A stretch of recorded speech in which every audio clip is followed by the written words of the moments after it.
Il est 13 h, bonjour à tous, merci de votre attention. Voici les titres à la une de l'actualité ce dimanche. Balayer, nettoyer, parfois désherber, un champ lexical pour traduire en mots les actions accomplies au cours de l'opération Grand Ménage qui en est à sa 45e édition. Celle-ci a été lancée hier samedi à l'hôpital général de la commune de Trècheville. 3 ministres étaient présents pour l'occasion. Objectif de l'opération, donner fière allure aux villes et communes de Côte d'Ivoire. Le dossier de cette édition portera sur le volontariat. Quand les jeunes impactent leur environnement, notre reporter Didier Nguessan a lui marqué son interrogation sur l'action de volontariat dont font preuve ces jeunes bénévoles. Reportage à suivre dans cette édition.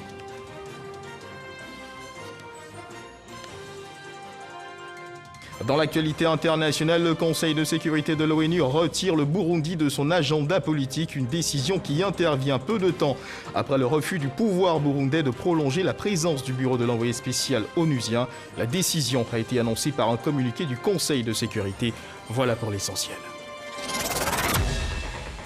Oui, bonjour à tous. Dans l'optique de travailler à l'ouverture du paysage audiovisuel, le gouvernement de Côte d'Ivoire engage la vision de préparer le basculement du signal analogique au signal numérique. On parle alors de TNT, télévision numérique terrestre. Et justement, dans le cadre de cette action, il faut donc s'engager vers l'extinction du signal analogique. Et c'est ce dont nous allons parler avec le directeur général de la Société ivoirienne de télédiffusion, Benoît Adama-Yeo, qui est sur ce plateau avec nous. Monsieur le directeur général, bonjour. Bonjour. Merci d'être avec nous sur ce plateau. Merci. Je vous retrouve dans une trentaine de minutes pour poursuivre cet échange. Et parlons justement d'entretien. Ce mot pris dans un autre contexte renvoie à mise en forme, à nettoyage. Et hier, samedi, on a nettoyé du côté de l'hôpital général de la commune de Trècheville dans le cadre de la 45e édition de l'opération Grand Ménage qui s'est tenue donc dans cette commune. Opération lancée, rappelons-le, en 2017 qui se tient chaque premier samedi du mois et qui se donne pour objectif de donner fière allure aux villes et communes de Côte d'Ivoire. À cette édition étaient présents 3 ministres du gouvernement, Grace Kando. Nous ne sommes pas dans un camp de force de défense et de sécurité. Ici, c'est l'hôpital général de Trècheville où 1015 soldats sont mobilisés pour la 45e édition de l'opération Grand Ménage. Cet établissement sanitaire a été choisi pour le démarrage officiel en présence de 3 ministres du gouvernement, Anne-Désiré Ouloto, Maria Toukone et Vagondo Diomandé. Qui dit grand ménage dit propriété. Tout le monde a à cœur d'avoir un pays propre, d'avoir un environnement sain. C'est la raison pour laquelle nous nous associons pleinement toutes les forces de sécurité. Donc nous nous associons à l'initiative pour montrer aux populations que c'est ensemble que nous pourrons obtenir un pays propre où il fait bon vivre. Le ballet de la cohésion, thème retenu pour cette 45e édition. Le ballet de la cohésion sociale symbolise 2 choses. La première des choses, c'est l'union. Les brindilles, seule une brindille n'a pas de valeur. C'est ensemble, rassemblés, qu'elle peut aider à la propriété. Et donc, c'est l'image de la Côte d'Ivoire. Soyons ensemble pour faire avancer notre pays. Soyons ensemble pour rendre notre pays propre. Soyons ensemble pour la cohésion, soyons ensemble pour la paix. C'est le premier symbole. Le deuxième symbole, rassemblé comme ça, c'est le symbole de la propriété. La propriété de notre environnement, mais la propriété également de notre cœur. Il faut que nous soyons tolérants. Il faut que nos cœurs soient propres afin que nous puissions vivre ensemble. Les grandes artères et les locaux de cet hôpital sont passés au peigne fin. En plus de ce centre de santé, d'autres sites de la commune de Trècheville ont été aussi nettoyés. Des initiatives auxquelles se joignent volontaires et associations œuvrant dans le domaine de la salubrité. On a pris le conseil, on dit si on ne nettoie pas, ça va nous rendre malades. Et puis il y a Corona aussi, c'est pas bon avec la santé. C'est pour cela. Et puis on donne conseil aussi, on ne doit pas mettre les cassiner sur la route et puis lotis, tout ça là, quand tu as nettoyé, tu mets dans un chargé. Le grand ménage se tient tous les premiers samedis de chaque mois. L'objectif est de susciter le goût de la propriété auprès des populations et l'amélioration du cadre de vie. Cette 45e édition indique bien la détermination du gouvernement à persévérer, à continuer donc dans cette approche communautaire en vue de la sensibilisation et de l'éducation au changement de comportement. Les défis pour un pays propre sont grands et pour cette 45e édition, avec le soutien du ministère de la Solidarité, nous avons obtenu l'engagement du ministère de la Sécurité et de la Protection civile. Et je voudrais saluer l'engagement du ministre de la Sécurité et de la Protection civile, ainsi que l'engagement de toutes les forces de défense et de sécurité qui se sont mobilisées aux côtés des populations pour, main dans la main, travailler à l'amélioration donc de notre cadre de vie. Pour rappel, la présence des ministres Vagondo Diomandé et Mariatou Kone à cette opération Grand Ménage s'inscrit dans le cadre du protocole d'accord sur la mutualisation des efforts des partenaires institutionnels autour du Grand Ménage signé le jeudi dernier. Et dans la ville de San Pedro, policiers et riverains ont ensemble participé à l'opération Grand Ménage. Objectif, rendre propre le quartier Cité-Caisse de la ville, témoin de cette grande journée de nettoyage pour RTI 1, Sam Conan. Le secrétaire général des préfectures, Claude Yao Kofikan, remettant un balai au préfet de police adjoint Joël Amani. Nous sommes au quartier Cité-Caisse, dans la commune de San Pedro, dans le cadre de la 45e édition de l'opération Grand Ménage. À l'aide de balais, de râteaux, de pioches et de pelles, les rues du quartier sont balayées, les caniveaux curés et les herbes enlevées par les éléments de la préfecture de police et les habitants du quartier. À l'occasion de la 45e édition de l'opération Grand Ménage, nous avons reçu les instructions de la hiérarchie, nous demandant d'y participer activement. Et pour nous, c'est une occasion de fédérer avec la population et donc dans le cadre de la cohésion sociale. Nous nous sommes joints aujourd'hui à nos frères policiers pour le nettoyage de notre quartier. C'est très important. C'est pour notre santé. Je pense que c'est une très belle initiative que nous devons renouveler de temps à autre. Malgré les opérations de salubrité menées par la direction régionale de la salubrité et la mairie, les caniveaux de la commune restent bouchés par les ordures. L'eau usée envahit la chaussée, comme ici au carrefour Mori de la cité. Pour y remédier, la préfecture de San Pedro entend installer des comités de salubrité dans chaque quartier de la ville. San Pedro a déjà connu plusieurs opérations de grand ménage, mais aujourd'hui, elle se fait avec les forces de l'ordre. Il s'agit de mettre les populations et les forces de l'ordre ensemble, non seulement pour cultiver la cohésion, mais amener la salubrité là où elle n'existe pas. On envisage de cristalliser l'idée de salubrité dans la tête des populations. Donc c'est une opération qui doit continuer. Nous allons installer des comités avec la mairie, des comités de salubrité, pour que ce soit une activité permanente. En attendant la mise en place de ces comités de salubrité et la répression, la sensibilisation des riverains à la notion de la salubrité se poursuit. Nettoyer les rues des villes et villages, prêter main forte aux plus vulnérables, ils le font généralement sans rien attendre en retour. Ce sont les volontaires. Et justement, ils sont célébrés chaque 5 décembre de chaque année. Ici en Côte d'Ivoire, cette célébration s'est tenue à l'INJS. Marc Horis était en présence du secrétaire d'État chargé du service civique autour du thème « Ensemble, c'est possible grâce au volontariat ». Je vous invite à suivre ce reportage de Patricia Omouetia. La Journée internationale des volontaires a lieu chaque année le 5 décembre.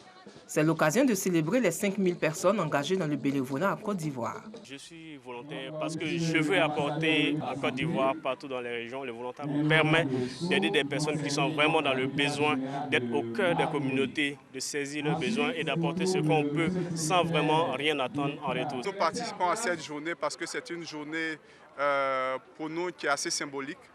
Qui doit démontrer aux yeux du monde, mais surtout aux yeux de la Côte d'Ivoire, ce que nous faisons au quotidien. La campagne de cette année souhaite remercier les volontaires engagés, tout en mettant en lumière non seulement les effets positifs de leurs actions sur les communautés, mais aussi leurs difficultés et leurs propres besoins pendant la pandémie. La campagne veut aussi apporter un message positif et la conviction qu'ensemble, c'est possible grâce au volontariat. Le monde entier a été frappé par cette crise sanitaire qui est le coronavirus. Et dès les premières heures, ceux qui ont été à des front lines, ceux qui ont été sur la ligne de front, ce sont les volontaires. À l'heure actuelle, nous sommes 5013 volontaires exactement engagés et actifs dans la Côte d'Ivoire. Nous sommes repartis au sein de 86 branches locales sur l'étendue du territoire. Les différentes actions que nous menons sont de tous les, on va dire, de façon diversifiée, dans tous les domaines d'activité. Eau, hygiène, assainissement, sécurité alimentaire. En cette journée internationale des volontaires, le gouvernement ivoirien soutient l'action des volontaires. Que le gouvernement a pris plusieurs initiatives et mesures visant à consolider l'ancrage institutionnel du service civique et à faciliter sa mise en œuvre. Ce sont entre autres l'adoption du programme national du volontariat en 2016, la création de l'Office du service civique national en 2016, la création d'un secrétariat d'État chargé du service civique en 2018 et l'adoption en 2019 de la loi instituant le service civique dont le volontariat est un pan important. En Côte d'Ivoire, les acteurs du volontariat, les Nations Unies et le secrétariat d'État chargé du service civique ont célébré le volontariat, des actions de sensibilisation à travers du slam et une représentation humoristique ont été organisées, ainsi que la distribution de gel hydroalcoolique. Et puis nous le disions à l'instant, à l'entame de cette édition, le dossier de ce journal porte sur le volontariat quand les jeunes impactent leur environnement. Notre reporter Didier Nguessan a lui marqué son interrogation sur l'action de volontariat dont font preuve ces jeunes bénévoles que l'on retrouve d'ailleurs sur plusieurs fronts. Et voici la question qu'il s'est posée.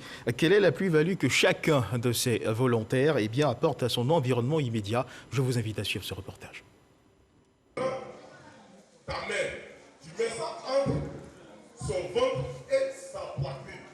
Raoul donne quelques leçons de secourisme aux jeunes pensionnaires de l'Institut pour la promotion des personnes aveugles.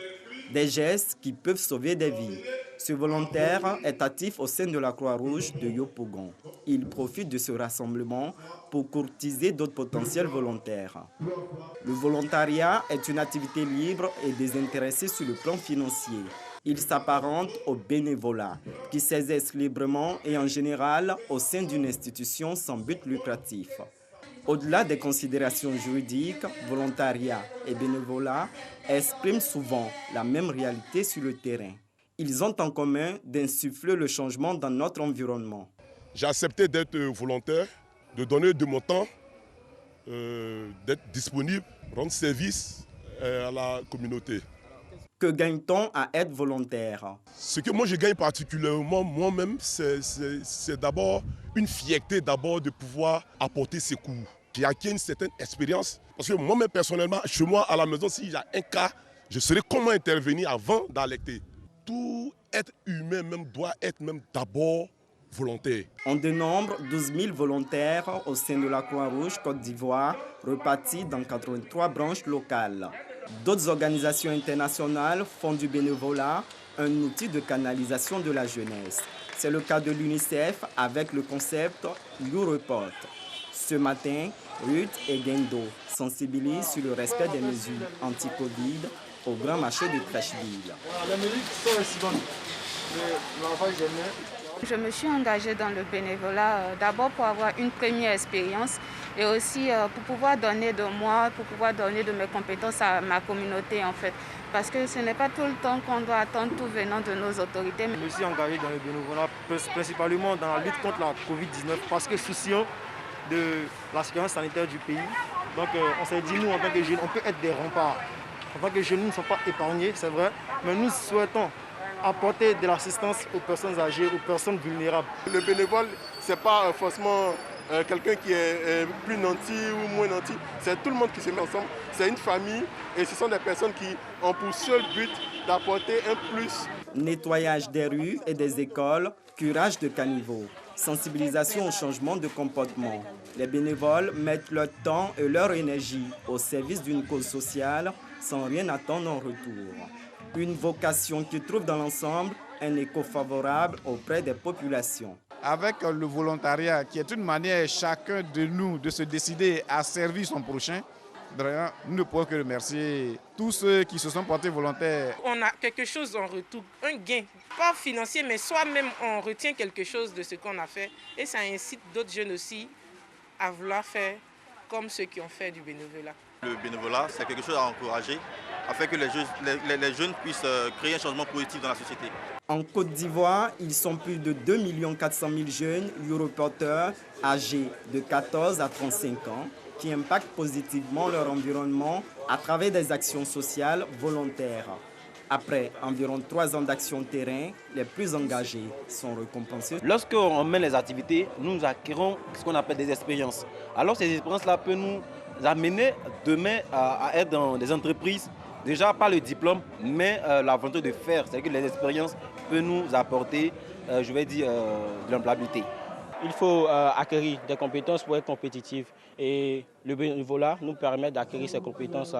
Dans un environnement social où les jeunes sont souvent sujets aux vices, le bénévolat représente une issue de secours et les bénévoles un exemple à suivre.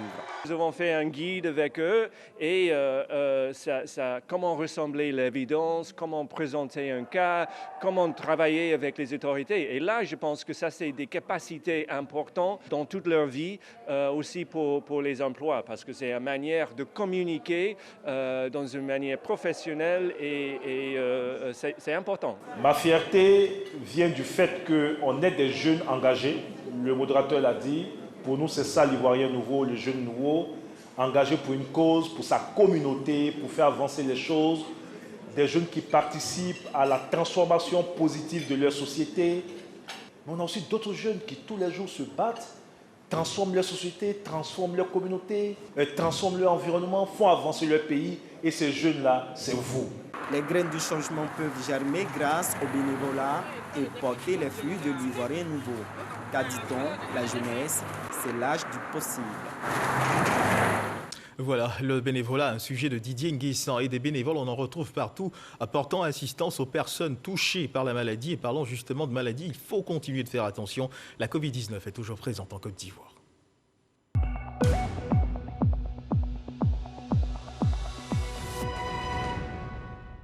Sur l'évolution de la Covid-19 en Côte d'Ivoire, les derniers chiffres publiés par le ministère de la Santé et de l'Hygiène publique révèlent 29 cas confirmés sur 1415 échantillons prélevés, 36 nouvelles guérisons, 0 décès.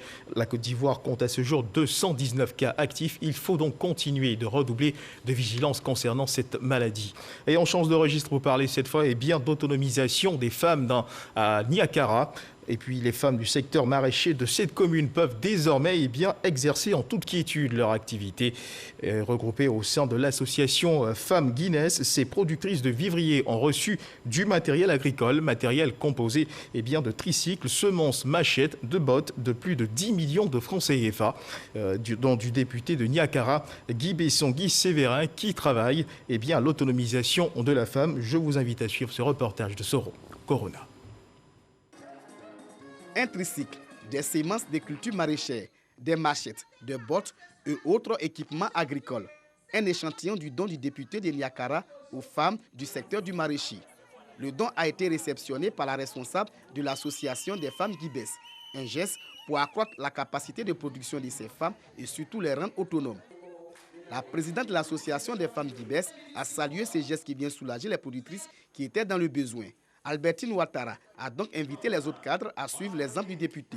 À tout moment, quand nous avons besoin de lui, quand on arrive à la permanence, nos problèmes sont résolus. La représentante du député de Niakara inscrit ce geste dans le prolongement du programme social du gouvernement, programme pour soutenir les couches les plus vulnérables. Les bénéficiaires ont promis de travailler pour sortir de la précarité afin de participer au développement de Niakara. Ces matériels qui nous est donné, nous sommes très contentes parce qu'en travaillant avec ces matériels, ça pourra nous apporter de l'argent. L'association Femmes Guibès revendique à ce jour plus de 3000 membres. Ces femmes exercent dans les domaines du commerce, de la production du manioc et de la culture maraîchère. Mesdames et messieurs, terminer l'année en beauté par des fous rires et entrer dans la nouvelle année sous de meilleurs auspices, une émission se donne. Eh bien, cette mission, depuis plus d'une décennie, cette émission, c'est l'émission Bonjour de la RTI. Et cette année encore, les comédiens remettront le couvert. Ce qu'il faut également savoir concernant la tenue de cette émission cette année, c'est qu'elle se tiendra le 26 décembre 2020. 13 artistes humoristes sont attendus pour l'occasion. Le producteur délégué de l'émission de la RTI, Bamba himself, a donné des précisions sur le sujet. Issa Tchonoyeo nous en parle. Créée par la RTI, radiodiffusion télévision ivoirienne, l'émission Bonjour, depuis 14 éditions, égaye les téléspectateurs et leur permet de rentrer dans une nouvelle année sans stress. Cette année, malgré un contexte sanitaire difficile marqué par le coronavirus, la RTI remet le couvert avec des innovations. Cette année, on va donner la chance à tout le public de décider véritablement du choix des humoristes. Les humoristes qui sont soumis au voting, ils sont au nombre de 15. Parmi les 15, on va retenir 8. Et nous avons le grand casting, il ne faut pas l'oublier. Le grand casting est un moment important. C'est sur 2 jours, les 8 et 9 décembre. Nous allons sortir 2 humoristes là, les meilleurs.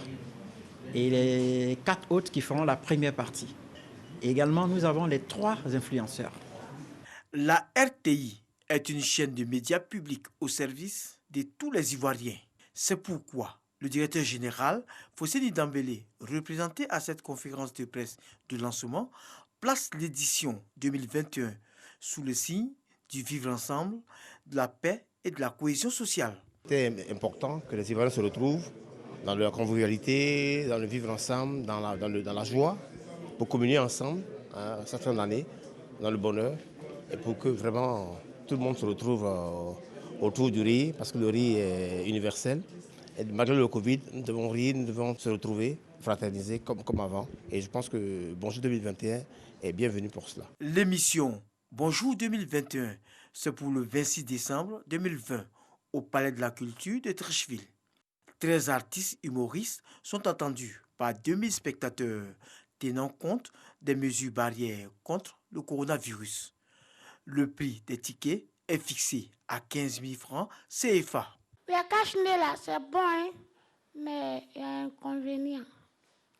Il y a un monsieur, il a mis cache-nez, ça l'étouffait. Quand il a éternué, son nez est quitté. Sacré artiste humoriste. Et puis on parle toujours de culture. L'éternelle reine, 50 ans de peinture de poésie. Le titre est évocateur.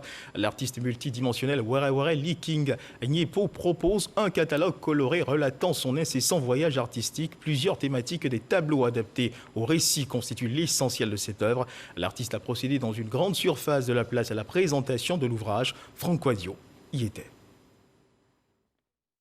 L'éternelle reine, 50 ans de peinture et de poésie. La pile de publications de l'artiste multidimensionnel Were Liking s'épaissit.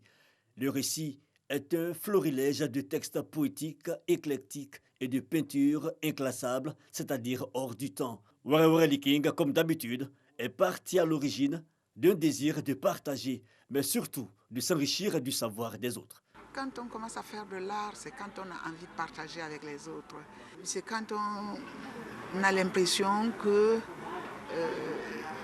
ne faut pas venir les mains vides et qu'il faut avoir quelque chose à mettre dans l'escarcelle de la vie. Pour moi, c'est très important la poésie. Si les gens vivaient un peu plus la poésie, l'écoutaient dans leur cœur, dans leurs âmes, l'humanité serait meilleure. Des années où germe son amour pour l'art, pour la poésie, l'écriture et la scène, le milieu des années 60 à nos jours consigné dans un catalogue. Les plus heureux sont les passionnés d'art, un auditoire et un public divers venus s'approprier l'œuvre. Were Liking, ça ne se raconte pas, ça se vit. C'est pour ça que même au-delà des spectacles, que nous avons eu le plaisir de suivre en direct à plusieurs reprises, nous sommes venus à cette dédicace-là pour lui exprimer notre soutien. 50 ans de carrière au service de la culture, mais la culture au service de la paix. Et à travers la peinture et la poésie, elle a défendu la paix dans toutes ces années. Elle le dit très très bien dans son œuvre. Elle a beaucoup de choses à donner et surtout ce qui me plaît chez elle, c'est le côté participatif. Le fait d'être participatif apporte un plus. Et je voulais faire un recueil de poèmes. On m'a amené à faire un catalogue. Were King, une trentaine de publications, n'est pas que conteuse et peintre. L'artiste né au Cameroun, son pays d'origine en 1950, est aussi marionnettiste, metteur en scène, créatrice de mode, chanteuse, chorégraphe entre autres. Et ce demi-siècle d'expérience réserve encore bien de surprises aux férus de culture. Un récit de Franck Quadio dans l'actualité internationale. Au Burundi, dans une décision adoptée vendredi dernier, le Conseil de sécurité de l'ONU a décidé de retirer le Burundi de son agenda politique. Une décision qui intervient peu de temps après le refus du pouvoir burundais de prolonger la présence du bureau de l'envoyé spécial onusien. La décision a été annoncée par un communiqué du Conseil de sécurité. L'institution onusienne justifie une amélioration de la situation sécuritaire au Burundi. Elle note également que les élections globalement pacifiques ont marqué une nouvelle phase, mais l'ONU appelle tout de même JTEGA à lutter contre les violations des droits de l'homme et autres problèmes persistants. Concrètement, cela signifie qu'il n'y aura plus de rapports délivrés du Conseil au Conseil de sécurité tous les 3 mois. Et puis, au Venezuela, on vote ce dimanche pour les législatives. 277 sièges sont en jeu et 24 400 candidats lancés dans la course aux législatives. Le PSUV, le parti du président Nicolás Maduro, entend bien récupérer l'Assemblée nationale, la dernière institution du pays qui ne contrôle pas. En 2015, c'est l'opposition qui avait emporté la majorité des 2/3, mais n'avait pas pu légiférer ensuite car des décisions de justice appuyées par le gouvernement l'avaient totalement paralysé. Une grande partie de cette opposition refuse de participer au scrutin. Et voici venu l'instant entretien de ce dimanche, de ce 13h. Nous sommes avec le directeur général de l'IDT, M. Guillaume Benoît Adama, avec qui, nous l'avons dit, nous allons parler du basculement vers le signal numérique. Cela suppose l'extinction du signal analogique. Monsieur le directeur général, bonjour. Bonjour. Merci encore d'être avec nous sur ce plateau. Merci. Alors, tout de suite, on va faire juste, un point. Quel est l'état des lieux du déploiement de la TNT en Côte d'Ivoire ? Alors, l'état des lieux du déploiement de la TNT, il faut dire que nous avons commencé par la ville d'Abidjan et région. Abidjan, c'est un grand centre pour nous, d'ailleurs qui a été inauguré le 8 février par son Excellence le Premier ministre Amadou Gon Coulibaly. Ensuite, ce sont les centres de Boaké et région, les centres de Korogo et région, les centres de Kounfao et région, les centres de Boaflé et région et les centres de Ma et région. Et il faut noter que dans notre dispositif, ce sont vraiment des grands sites. Et donc, à ce jour-là, nous couvrons plus de 60% de la population de la Côte d'Ivoire. Donc voilà l'état des lieux. Mais il faut dire que nous allons déployer la TNT sur 35 sites au total en Côte d'Ivoire. Pour le moment, jusqu'à la fin de l'année, nous comptons en tout cas déployer 5 autres sites qui sont donc Zoukoubé, Maféré, Bécofin, comment on appelle ça Grand Laou et San Pedro. San Pedro. Bien sûr. Donc nous comptons en tout cas déployer la TNT sur ces différentes régions d'ici la fin de l'année. Alors, monsieur le directeur général, pourquoi l'extinction définitive du signal analogique en Côte d'Ivoire ? Pourquoi ? Alors, l'extinction définitive du signal analogique en Côte d'Ivoire n'est pas la volonté de la Société ivoirienne de télédiffusion, encore moins la volonté de l'État de Côte d'Ivoire. Il faut comprendre que l'UIT, l'Union internationale des télécommunications, qui est un organisme international auquel la Côte d'Ivoire a adhéré, plus les autres pays, et l'UIT DIGE, en planifiant le spectre de fréquences planétaires, a donc attribué des bandes de fréquences qui, historiquement, appartenaient à la télévision analogique pour les affecter à d'autres services tels que les télécommunications. Je note également que le système numérique consomme très peu de fréquences par rapport au système analogique. Ça, c'était le premier point. Deuxième point, les systèmes analogiques génèrent beaucoup de budget, beaucoup de dépenses du point de vue maintenance. D'accord. Il faut dire que les équipements ne se fabriquent plus et les équipements présents sont vraiment obsolètes. Nous-mêmes, Société ivoirienne de télédiffusion, en subissons. Troisièmement, le système analogique a montré ses limites. Et donc, ce sont ces limites qui sont reprises dans les systèmes numériques pour les traduire en avantage. Et donc, vu tout cela, on ne pouvait pas continuer d'utiliser l'analogie. Il y a donc nécessité de passer à autre chose. Et bien sûr, il faut passer à l'analogie, c'est-à-dire à la TNT. Et justement, cette annonce du passage donc, à la TNT, vous l'avez fait au cours d'une conférence de presse. Je voudrais vous inviter ensemble avec les téléspectateurs et bien sûr cet élément de Astou Touré. L'extinction de l'analogie démarre le 1er janvier 2021. Annonce faite par le directeur général de la Société ivoirienne de télédiffusion IDT, organe en charge du déploiement du réseau et de la diffusion des chaînes de la télévision numérique terrestre. Face à la presse nationale, Adama Benoît Yeo est revenu sur les avantages de la télévision numérique terrestre.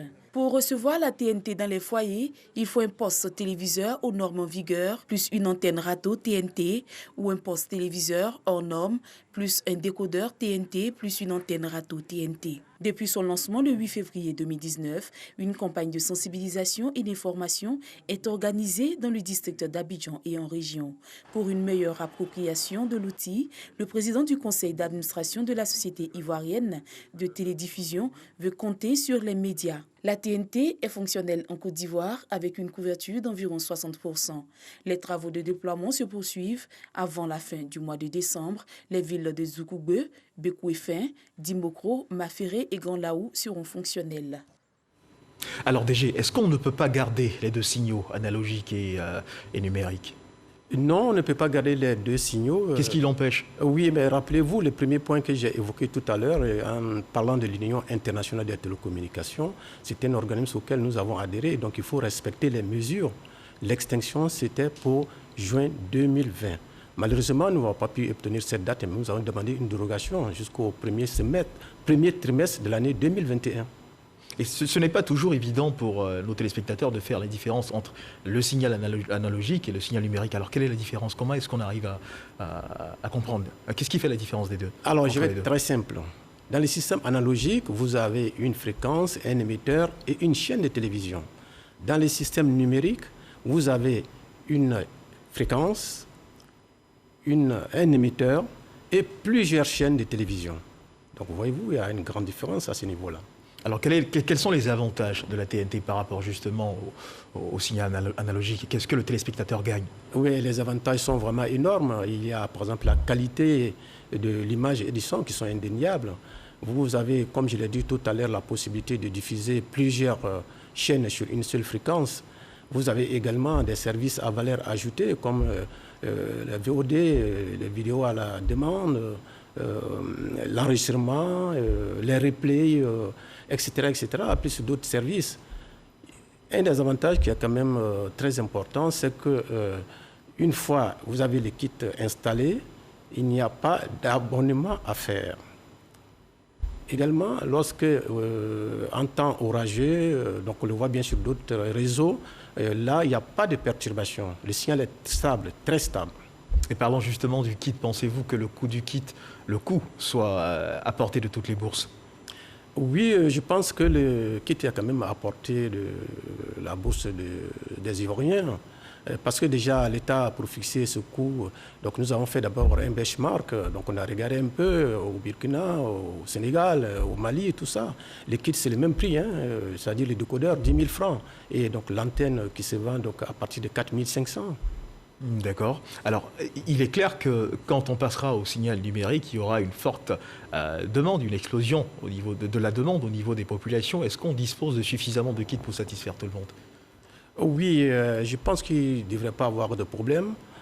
Pour l'historique, vous savez que l'État a laissé ce marché ouvert, c'est-à-dire que tout le monde peut importer de l'équipement, le distribuer et puis le vendre. Seulement, l'État aussi a pris la précaution d'exonérer de droits de douane et de TVA et l'entrée des kits sur le territoire.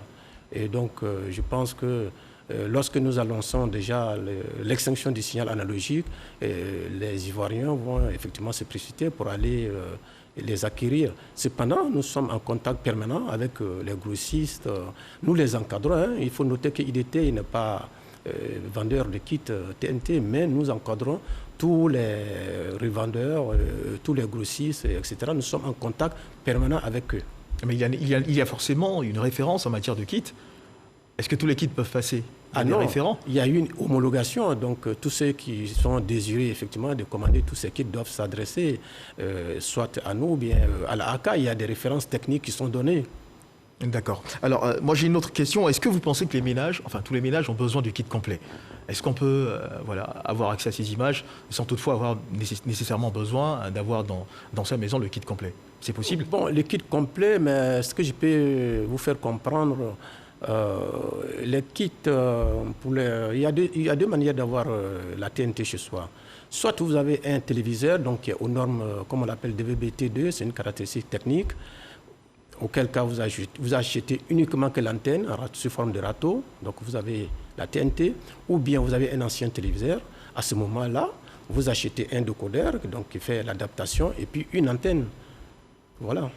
Alors en termes de couverture, aujourd'hui, si on demandait de faire le point, est-ce qu'on peut dire que le territoire ivoirien est suffisamment couvert? Ben, c'est ce que je disais tout à l'heure. Vous savez, la TNT, quel que soit le pays, se déploie de la même manière. On part de région en région. Tout ne se fait pas d'un seul coup. Donc au jour d'aujourd'hui, je vous ai parlé donc les grands sites qui sont donc concernés, qui sont déjà déployés, et donc nous estimons les chiffres à plus de 60% de couverture de la population. Et quelles sont les régions déjà fonctionnelles? Est-ce qu'on peut avoir une idée? Oui, les régions fonctionnelles, j'ai cité Abidjan, Boaké, Korogo, Boaflé, Man et Kounfao. D'accord. Et c'est quand la date? À partir de quand est-ce qu'on ne pourra plus avoir accès aux images par signal? Alors, donc, le décret que l'État a pris, il est bien indiqué là-dessus que c'est à partir du 1er janvier 2021. Donc, les sites qui sont déjà déployés vont être éteints progressivement et nous devrons éteindre les autres sites jusqu'au premier trimestre de l'année 2021. Donc à partir du 1er janvier 2021, toute personne qui jusqu'à présent recevait des signaux par analogie ne pourra plus regarder son poste téléviseur. C'est bien ça, elle aura dû nous voir tout simplement sur son poste téléviseur. Alors déjà, nous sommes pratiquement au terme de cet entretien. Y aurait-il un aspect sur lequel vous aimeriez revenir? Mais l'aspect sur lequel je peux revenir, c'est surtout lancer cet appel de sensibilisation à la population, de s'acquérir en tout cas ces kits. Et donc nous faisons tous les efforts pour que cela se facilite, surtout sur le terrain pour eux.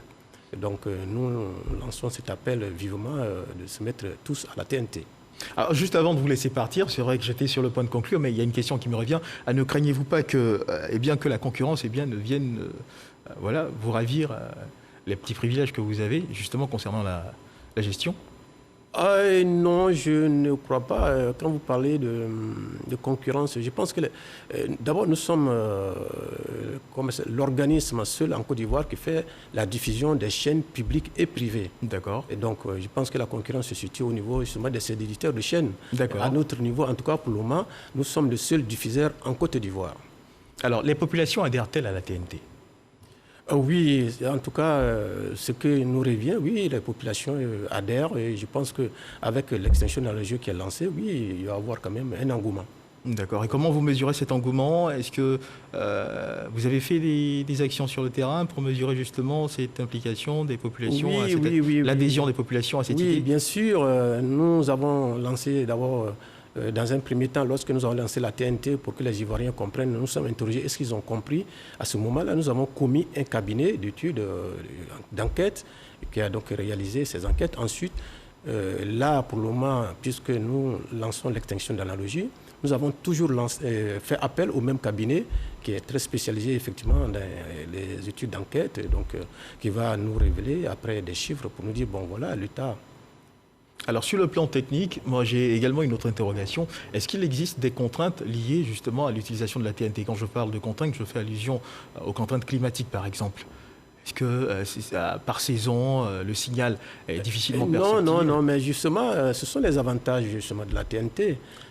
En temps orageux, tout ça, vous n'avez pas de perturbation du signal. Le signal est stable. Et je pense que tous ceux qui ont déjà acquis ces kits-là peuvent les témoigner. Alors, merci DG. Je rappelle qu'avec vous, nous avons parlé bien du basculement vers le signal numérique, voilà, et de l'extinction, n'est-ce pas, du signal analogique. Merci, mesdames et messieurs, de nous avoir suivis. Je voudrais rappeler que ce Dimanche Magazine, nous avons reçu le directeur général de l'IDT, avec lequel nous avons parlé du basculement vers le signal numérique, le directeur général, M. Yeo Benoît Adama. Merci de nous avoir suivis. Et cette édition est terminée. Dieu garde la Côte d'Ivoire.